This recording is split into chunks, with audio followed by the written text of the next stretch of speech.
여러분 반갑습니다. 우리 인사하고 네. 오늘 19일째 유진 피터슨의 묵상 네. 우리 함께 나누겠습니다. 인사하겠습니다. 안녕하세요. 오늘 우성균 담임 목사님은 신방을 가셔서 출타 중이십니다. 저희 3명이 이렇게 영상을 찍게 되었습니다. 네. 담임 목사님이 없으니까 좀 마음이 편안하네요. 부담스럽게 촬영. 눈치도 안 보이고. 그렇습니다. 자, 오늘 그 19일째 당신의 삶에 하나님의 일을 기념하세요 네네. 하는 제목으로 오늘 영상을 찍도록 하겠습니다. 우리 박병현 전사님이 네네.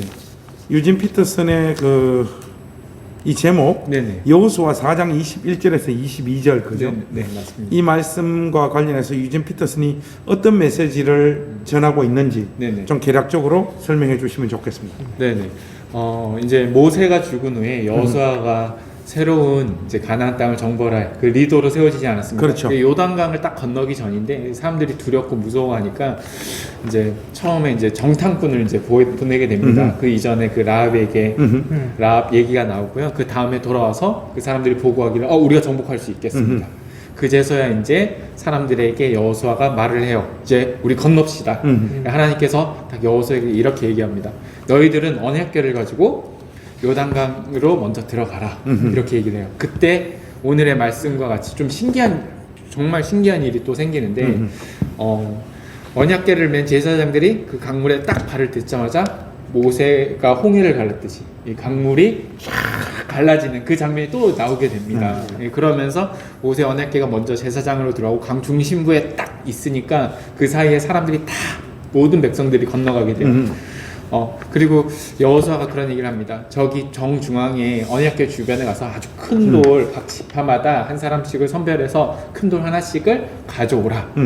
하나님께서 우리들에게 그 큰 돌을 이렇게 쌓아서 우리가 이 요단강 건넌 사건들을 기억하게 하고 이 사건이 무엇을 뜻하느냐라고 했었을 때 이 기념비가 우리의 하나님은 강하시고 힘이 있으시다라고 우리들은 기념하게 될 것이다. 그리고 만약에 여러분의 자손들이 당신의 후대의 자손들이 이 기념비가 무엇이냐라고 물었었을 때 이 기념비는 하나님께서 우리를 도와주셔서 이 강을 건너게 해주신 우리 신앙의 우리 이스라엘의 근본 믿음의 뿌리가 되는 그런 기념적인 상징이 될 것이다 라고 하는 것이 오늘 말씀과 묵상의 내용들입니다. 쉽게 말해서 그 요단강에 있는 그 네. 그 돌을 볼 때 네. 하나님이 여기까지 우리를 도우시고 네. 하나님의 은혜로 우리가 이 요단강을 건널 수 있었다는 것. 네. 그러니까 하나님의 은혜를 기억할 수 있는 재료, 네. 미래 맞습니다. 가나안 땅 들어가서 네. 미래의 어느 날 네. 힘든 날 좋은 날 많을 텐데 이 돌을 볼 때마다 우리가 우리 힘으로 여기까지 온 게 아니라 하나님께서 우리와 함께 하신 그 은혜가 오늘 우리가 있게 만든 네. 결정적인 원인이다. 네. 맞습니다. 이것을 기념하라는 거 아니에요. 네, 맞습니다. 이거는 우리 삶을 한번 이렇게 뒤돌아보면 네. 우리에게도 굉장히 의미심장한 메시지를 던지는 것 같아요. 네. 맞아요. 혹시 우리 김영근 전사님은 이 말씀을 네. 어떻게 좀 적용하는 게 제일 좋을 것 같습니다. 우선은 이제 그 유진 피터슨 목사님도 이야기하기를 목사님 방금 담임 목사님 말씀하셨던 것처럼 길갈의 12돌을 통해서 세워진 재단처럼 우리 삶에도 하나님을 기억하고 또 하나님의 은혜를 생각해낼 수 있을 만한 것이 무엇이 있는지 이제 고민해보고 나눠보라고 이제 적용을 하고 있거든요. 예. 저는 개인적으로 이제 이 묵상 내용을 보면서 들었던 생각은 저는 이제 직접적인 구원에 대한 내용은 아니지만 어떤 신앙의 어떤 삶의 형태가 나타나게 되어지는 조금씩 성화가 진행되어지는 과정에 있었던 한 가지 일이 기억이 났어요. 근데 그 일은 이제 어떤 일이었냐면 전에도 제가 한번 말씀을 드린 적이 있었는데 어린 시절에 이렇게 자라온 배경 자체가 경제적으로 넉넉하지 못한 상황으로 자라왔어요. 그러니까 아버님은 한 번도 집에다가 월급이라는 어떤 돈을 갖다 준 적이 없으셨고 그러면 어머님이 베이비시터든 뭐 파출부든 해서 생계를 꾸려 나가셔야 됐던 모습을 계속 보고 자라오다 보니까 저에게 있어서 돈은 너무너무 중요한 것이었어요. 그래서 돈은 절대로 쓰면 안 되는 것, 항상 움켜잡고 있어야 되는 것. 그래서 고등학교 때 취미가 그래서 통장 만드는 것 이런 시간들을 쭉 보내왔거든요. 근데 이렇게 신앙 생활을 해 오다 보니까 저에게 나타나는 습성이 굉장히 스크루지 정신이 강해지는 거예요. 잘하면서도 계속. 근데 이게 문제가 되는 게 뭐냐면 신앙 생활을 함에 있어서도 이게 개선이 잘 안 되는 거예요. 그러니까 예를 들면 충분히 남을 돕거나 헌금을 하거나 하는 거에 대해서는 계속해서 인색한 거예요. 얼만큼 내가 가지고 있는 돈 항상 어느 정도는 모아놓고 이거 이외에는 내가 쓸 수 있는데 이 영역 안으로 침범되는 거는 안 돼. 라는 그 가이드가 항상 있었고 그 허들을 넘지 않도록 저 스스로 노력을 했고 그러다 보니까 신앙생활을 하면 할수록 이제 자괴감처럼 찾아오는 게 아, 내가 하나님보다 돈을 더 소중하게 여기는 건 아닌가, 돈을 너무 소중하게 여기고 사는 건 아닌가 하는 갈등들도 항상 있어 왔고 그래서 이거를 내가 극복 못하고 어떻게 살아갈 건가 하는 생각을 늘 하면서 지내다가 한 가지 제가 사건이 있었어요. 이걸 완전히 깨부시게 되는 사건이 있었는데 약간 뭐 끼워 맞추기식일 수도 있어요. 그때 당시에는 제가 20살, 21살 이때였으니까. 근데 어떤 일이 있었냐면 제가 교회를 좀 멀리 다녔어요. 그래서 신림동에서 경기도 구리까지 교회를 다녔었는데 하루는 이제 교회 형이 자기 봉고차를 주면서 네가 거기 구리에 끌고 가라. 내가 올 때는 다시 가지고 올 건데 갈 때는 내가 갈 수가 없으니까 네가 그 차를 좀 끌고 가라 라고 얘기를 한 거예요. 근데 운전이 서툴렀어요. 봉고차 운전이. 거기다 스틱이었고 보험도 저는 해당이 안 되는 차였는데 근데 하라 그랬으니까 뭐 한두 번 정도 해본 적이 있었어서 별일 없겠지 하고 했는데 가다가 이제 사고가 났어요. 근데 하필이면 사고가 난 게 국내 중형 세단차랑 사고가 났습니다. 그래서 큰 사고는 아니었고 이제 범퍼 쪽을 잠깐 부딪혔는데 보험이 안 되니까 어쩔 수 없잖아요. 그러면 그냥 이거 정비소 가서 하시고 견적을 저희한테 주시면 저희가 그냥 처리해드리겠다고 그래서 개인 합의로 해서 처리를 한 거예요. 근데 공교롭게도 그때 당시에 나왔던 자동차 수리비가 제가 도저히 이제 포기할 수 없는 그 정도 금액대에 그게 나온 거예요. 그래서 아 이거 참 어떻게 해야 되나, 내 피 같은 돈을 여기에다 써야 되나 이렇게 생각을 했었는데 근데 이제 교회에서 어떻게 또 그거를 개인한테 물게 할 수 있냐 해서 그럴 수는 없다 그래서 교회에서 이제 다 같이 십시일반해서 개척교회니까 뭐 재정이 있었던 건 아니니까 다 같이 이제 형 누나들이 십시일반 해가지고 그렇게 이제 처리했었거든요. 이제 그러고 나니까 저는 개인적으로 들었던 생각이 교회에 대한 감사한 마음도 있지만 이것이 어떻게 보면 제가 하나님 앞에서 깨트리지 않고 있었던 어떤 재정에 대한 원칙들이 깨어지지 않고 항상 견고하게 가지고 있었던 것에 대한 사인으로 저는 좀 받아들이게 됐어요. 그래서 그때 한번 그 돈을 다 털어서 전재산 헌금을 드려 보니까 그리고 나서 이제 다 없어져 보니까 아 이게 내가 없어도 충분히 살 수 있고 내가 내 스스로 가지고 있어야 되는 어떤 재정의 원칙보다 하나님께서 부어주시는 은혜가 훨씬 더 크구나를 그때 이제 비로소 경험을 하게 됐고 그 사건 이후로는 사실은 이제 더 이상은 그런 어떤 물질에 대한 것들 때문에 갈등이나 하나님 앞에 부끄러움이나 이런 것들이 많이 없어진 것 같습니다. 그래서 이제 어떤 제가 앞으로 신앙생활 함에 있어서도 그런 부분들에 대해서는 조금 자유로워지고 조금 더 과감해지고 있었던 이유가 이 사건 때문이지 않나 싶고 그러다 보니까 재정에 관련되어 있는 생각을 할 때마다는 이런 어떤 사건들이 저는 좀 떠오르는 것 같습니다. 아주 좋은 간정이에요. 우리 박병현 전사님은 뭐 이런 사건 또 이런 경험만 떠올리면 마음을 이렇게 다잡을 수 있는 이스라엘 백성들이 세운 이 돌덩어리와 같은 이런 사건들이 있어요? 저는 어제 이거 번역을 하면서 생각을 해봤어요. 뭐가 있었을까. 근데 몇 가지가 이제 기억이 나는데 그 중에 하나는 그러니까 저도 이제 사역을 하거나 이러다 보면은 이제 좀 심신이 지칠 때가 있어요. 딱 하면 이걸 계속 해야 되나?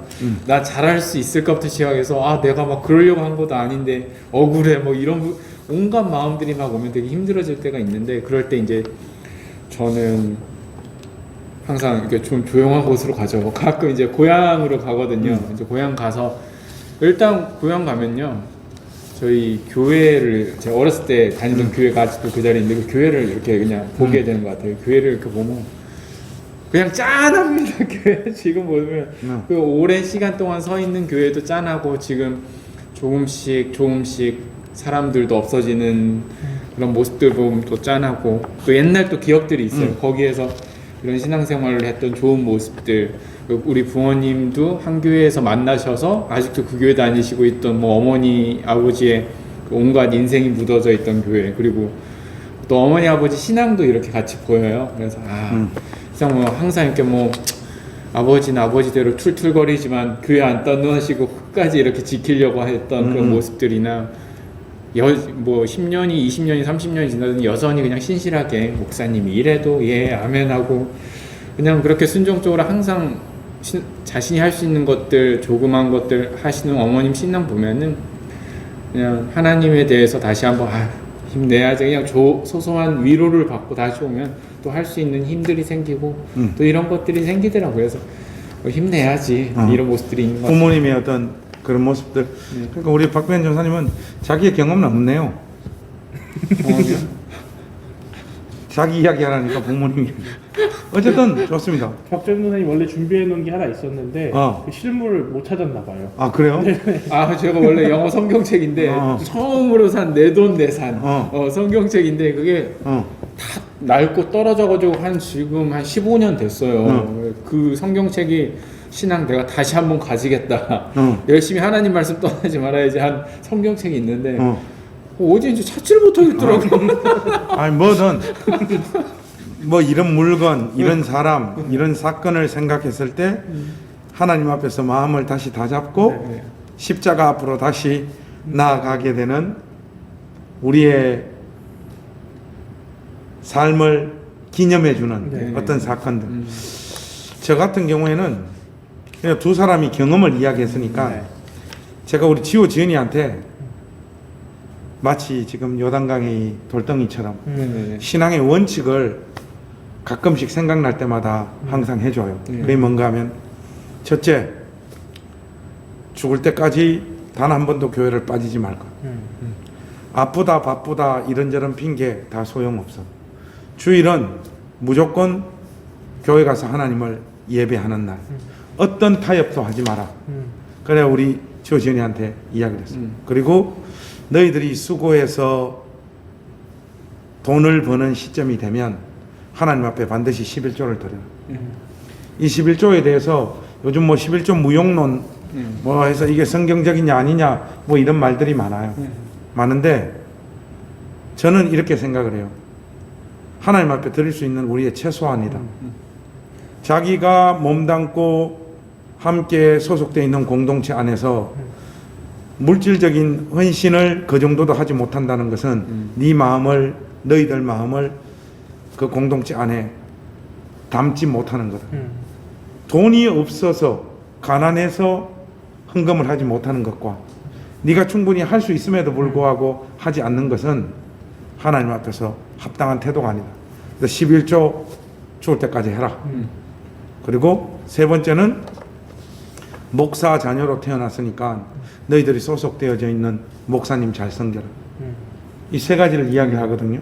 제가 살다가 이제 가고 나면 지호 지은이에게는 아빠의 잔소리 또 아빠가 그렇게 강조했던 이런 원칙들이 자기들의 신앙을 붙잡아주는 어떤 하나의 기념비적 이 돌덩어리와 같은 역할을 하지 않을까 네네. 그렇게 생각되어집니다. 이런 것들이 무가치한 게 아니에요. 사람들이 이런 어떤 원칙을 세우는 것 그리고 특정한 사건을 기념하는 것 이런 것이 그게 뭐 중요하냐. 그래서 뭐 요즘 사람들은 부활절 그거 안 해도 된다. 크리스마스 그거 안 해도 된다. 이런 사람들이 있어요. 그런 주장을 하는 사람들의 중심을 좋게 우리가 인정을 하자고요. 그냥 무슨 뜻으로 그렇게 하는 건 알겠어요. 그러나 이런 사건들을 그때그때 기념하는 것은 나름의 긍정적인 요소도 분명히 있다라는 거예요. 이 날을 우상화하고 다른 날과 구별하는 것은 우리가 조심해야 되지만 이 날을 통하여 예수님께서 고난받으시고 죽음의 권세를 깨뜨리시고 부활하셨다는 것. 부활절날 우리가 그걸 기념하는 계기로 삼으면 다시 한번 우리 신앙을 추스릴 수 있잖아요. 맞습니다. 크리스마스 때도 마찬가지죠. 이 세상 가운데 인간의 몸을 입고 오셔서 우리와 함께 하시는 임마누엘의 하나님을 우리가 다시 한번 상기할 때 우리 심령에 결심되어지는 어떤 내용들이 있잖아요. 아 그럼요. 크리스마스 때도 보면은 교회 안 다니시는 분도 왠지 교회 가야 될 것 같은 그렇죠. 그런 마음들이 한 번씩 든다고 그러더라고요. 예. 그래서 저는 우리 가족들이 뭐 부활절, 크리스마스 이런 거든 교회 권속들이 함께 하는 거니까 네. 오늘 이 메시지 앞에서 가족들끼리 음, 우리 집안의 신앙적인 원칙은 이것이다. 믿음의 유산. 믿음의 유산을 가족들하고 함께 모여가지고 함께 한번 정해보시면 어떨까 싶습니다. 네. 우리가 어떤 일이 있어도 이날은 기억하자. 네. 이날은 기념하자. 아니면 이것만은 하나님 앞에서 우리가 감당하는 가족이 되자. 네. 이런 것들을 결심하는 우리 행신교회 가족들이 됐으면 좋겠습니다. 네. 또 분명히 이런 사람이 있을 것 같아요. 목사님, 저는 요새 저 혼자 사는데요. 그러면 혼자 뭐 좀 하라고. 혼자서 내 신앙을 추스릴 수 있는 어떤 이벤트, 네. 사건, 결심들을 하나님 앞에서 한 가지씩 결심하는 우리 행신교회 가족들이 되셨으면 좋겠고, 이 영상 보시고 혹시나 여러분들 쪽에서 그 결심한 바들을 댓글로 이렇게 남겨주셔서 우리가 이 주제를 가지고 댓글로 함께 한번 소통했으면 좋겠습니다. 아, 너무 여러분의 돌덩어리는 무엇입니까? 그렇게 여러분들에게 한번 묻고 싶습니다. 다음 주 금요일 날 더 네. 좋은 영상 준비해서 네. 여러분들 찾아오겠습니다. 안녕히 계십시오. 감사합니다. 감사합니다.